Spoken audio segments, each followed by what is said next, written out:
Now that we've talked about the Moon and the Earth, we're going to start talking about the other terrestrial planets. And so all of the terrestrial planets can be seen with the unaided eye. So what this means is you can just go out and look up in the sky and actually see them. Here's our first clicker question. Mercury and Venus are inferior planets. When will be the best time to see them with your eyes? A. Greatest elongation. B. Inferior conjunction. C. Superior conjunction. Or D. Opposition.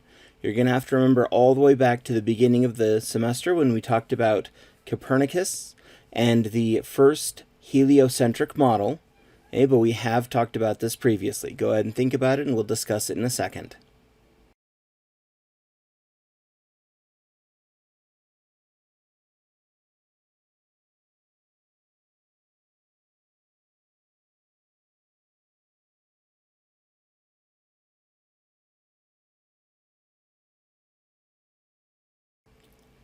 Alright, do you remember what an inferior planet is?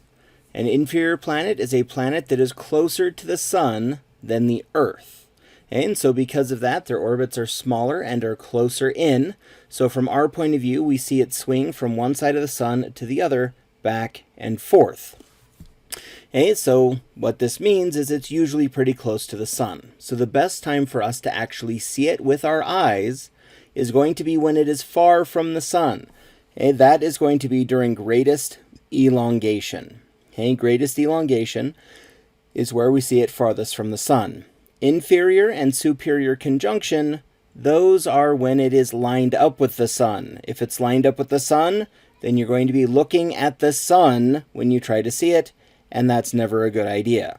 Okay, so the correct answer is A, during greatest elongation.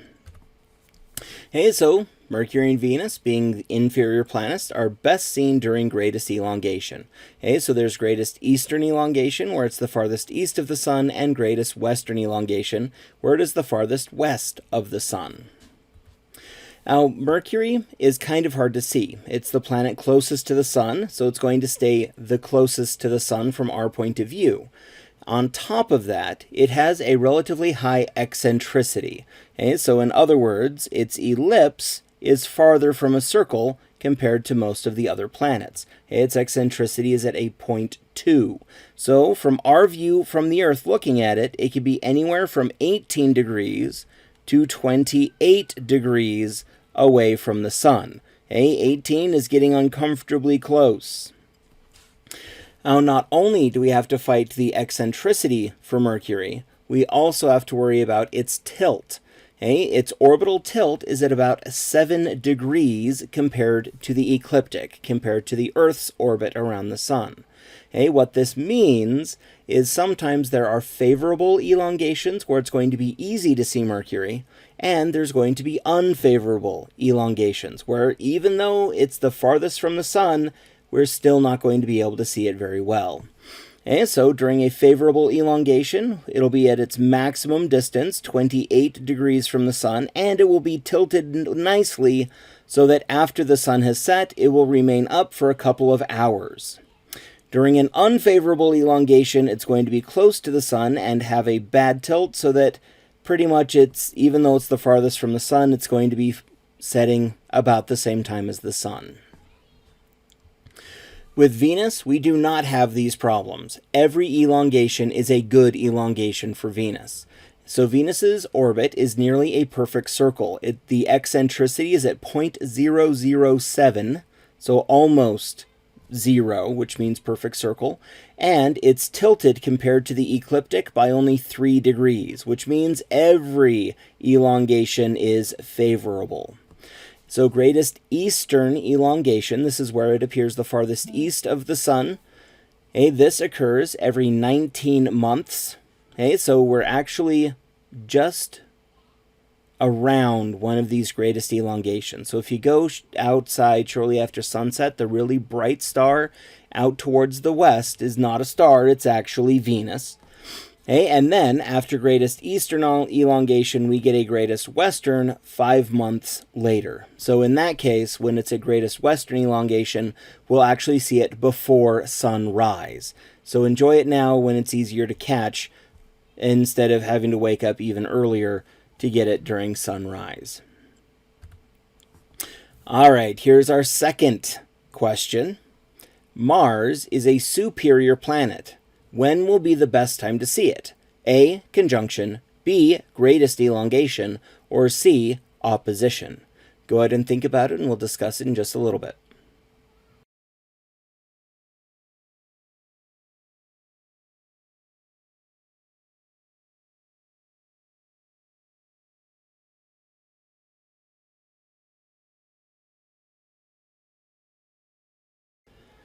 So, do you remember?